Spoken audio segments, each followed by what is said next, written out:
लोमश जी बोले, सूर्य उदय और अस्त होने में पर्वतराज सुवर्णगिरि सुमेरु की प्रदक्षिणा किया करते थे। यह देखकर विंध्याचल ने कहा, सूर्यदेव, जिस प्रकार तुम सुमेरु के पास जाकर नित्य प्रति उसकी परिक्रमा करते हो, उसी प्रकार मेरी भी किया करो। इस पर सूर्य ने कहा, मैं अपनी इच्छा से सुमेरु की प्रदक्षिणा नहीं करता, बल्कि जिन्होंने इस जगत की रचना की है, उन्होंने मेरे लिए यह मार्ग निर्दिष्ट कर दिया है। हे परंतप, सूर्य के इस प्रकार कहने पर विंध्य क्रोध में भर गया और सूर्य एवं चंद्रमा का मार्ग रोकने के विचार से अकस्मात बढ़ने लगा।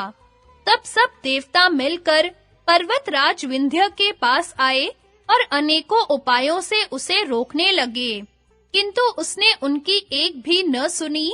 फिर वे सबके सब धर्मात्माओं में श्रेष्ठ, परम तपस्वी और अद्भुत पराक्रमी अगस्त्य जी के पास आए और उन्हें अपना आने का प्रयोजन सुनाया। वे कहने लगे, भगवन, क्रोध के वशीभूत हुआ यह पर्वतराज विंध्याचल सूर्य और चंद्रमा के मार्ग तथा नक्षत्रों की गति को रोक रहा है। द्विजवर, आपके सिवा और कोई भी पुरुष उसको रोकने में समर्थ नहीं है, इसलिए आप उसे रोकने की कृपा करें। देवताओं की यह बात सुनकर अगस्त्य जी अपनी पत्नी के सहित विंध्याचल के पास आए और उससे बोले, पर्वत प्रवर, मैं किसी कार्य से दक्षिण की ओर जा रहा हूँ, इसलिए मेरी इच्छा है कि तुम मुझे उधर जाने का मार्ग दो।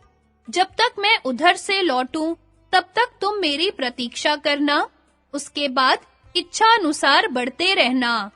शत्रु दमन युधिष्ठिर जी विंध्याचल से यह ठहराकर अगस्त्य जी दक्षिण की ओर चले गए और वहां से आज तक नहीं लौटे। इसी से अगस्त्य जी के प्रभाव से विंध्याचल का बढ़ना रुका हुआ है। तुम्हारे पूछने से यह सारा प्रसंग मैंने तुम्हें सुना दिया।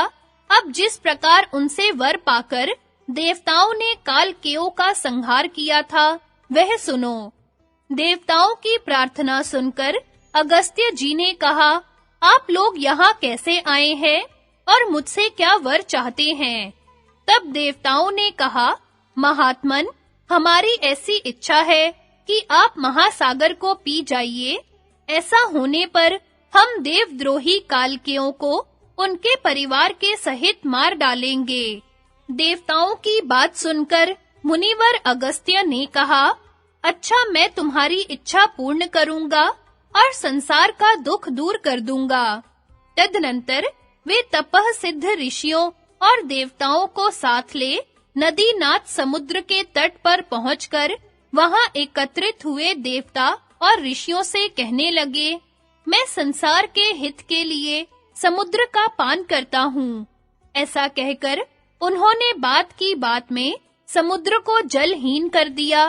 तब देवता लोग प्रबल होकर अपने दिव्य शस्त्रों से कालकेयों का संहार करने लगे।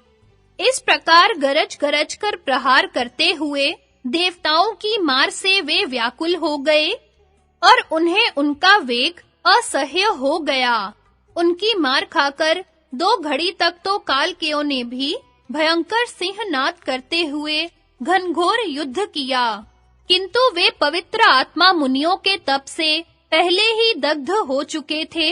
इसलिए सारी शक्ति लगाकर प्रयत्न करने पर भी वे देवताओं के हाथ से नष्ट हो गए तथा जो किसी प्रकार उस संहार से बचे, वे पृथ्वी को फोड़कर पाताल में चले गए।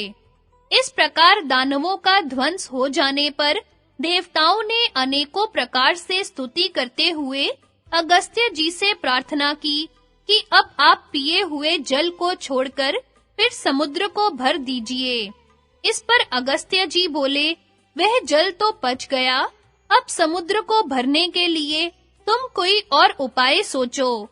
महर्षि की इस बात से देवताओं को बड़ा आश्चर्य हुआ और वे उदास हो गए।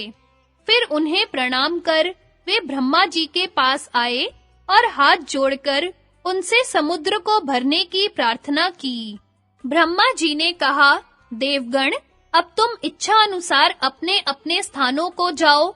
आज से बहुत समय बाद राजा भगीरथ अपने पुरखों का उद्धार का प्रयत्न करेगा। उससे समुद्र फिर जल से भर जाएगा। ब्रह्मा जी की बात सुनकर देवता अपने-अपने स्थानों को चले गए और उस समय की प्रतीक्षा करने लगे। सगर पुत्रों का नाश और गंगा अवतरण।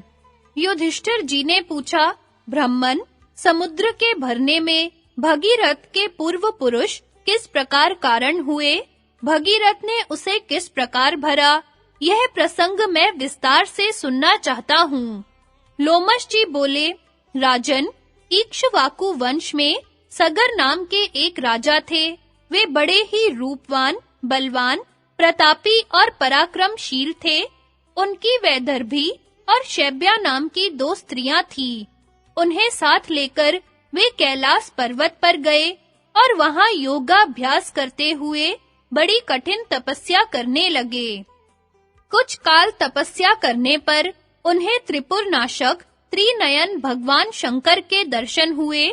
महाराज सगर ने दोनों रानियों के सहित भगवान के चरणों में प्रणाम किया और पुत्र के लिए प्रार्थना की। तब श्री महादेव जी ने प्रसन्न होकर राजा और रानियों से कहा, राजन, तुमने जिस मुहूर्त में वर मांगा है, उसके प्रभाव से तुम्हारी एक रानी से तो अत्यंत गर्वीले और शूरवीर 60,000 पुत्र होंगे, किंतु वे सब एक साथ ही नष्ट हो जाएंगे। तथा दूसरी रानी से वंश को चलाने वाला एक ही शूरवीर पुत्र होगा। ऐसा कहकर भगवान रुद्र वहीं अंतर्धान हो गए और राजा सगर अत्यंत प्रसन्न हो अपनी रानियों के सहित घर लौट आए।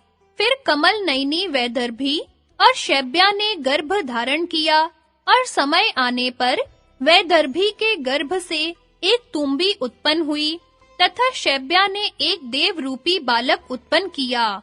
राजा ने उस तुम्बी को फेंकवाने का विचार किया।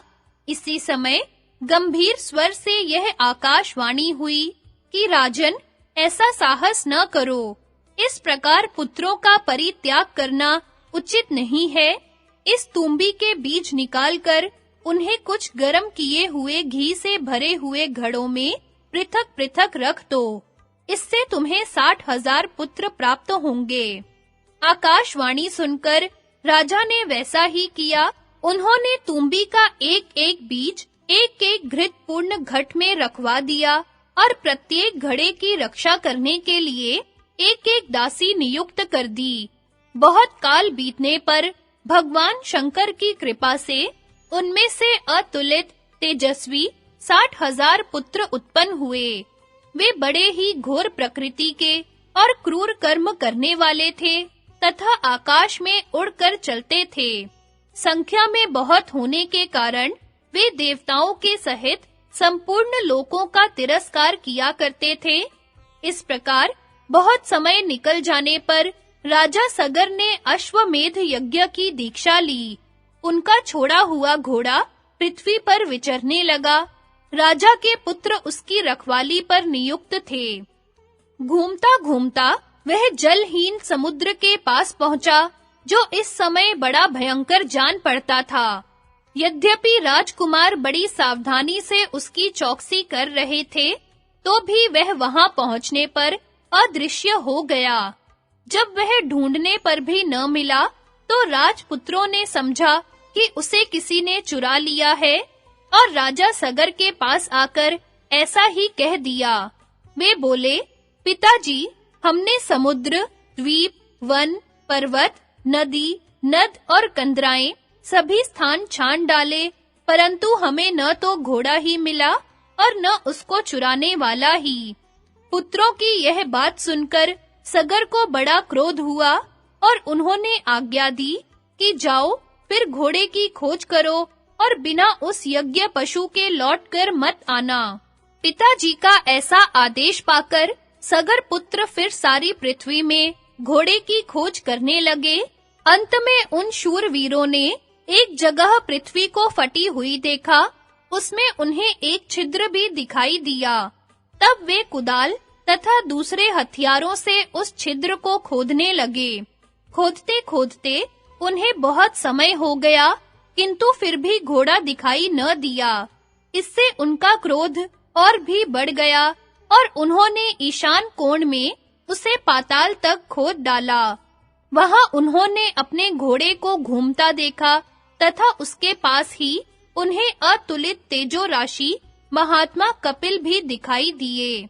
घोड़े को देखकर उन्हें हर्ष से रोमांच हो आया, किंतु कालवश भगवान कपिल पर वे क्रोध से भर गए और उनका तिरस्कार करके घोड़े को लेने के लिए आगे बढ़े। इससे महातेजस्वी कपिल जी को भी क्रोध हो आया। उन्होंने त्योरी चढ़ाकर सगर पुत्रों पर अपना तेज छोड़ा और उन मंद बुद्धियों को भस्म कर दिया। उन्हें भस्मीभूत हुआ देख देवऋषि नारद राजा सगर के पास आए और उन्हें सारा समाचार सुना दिया।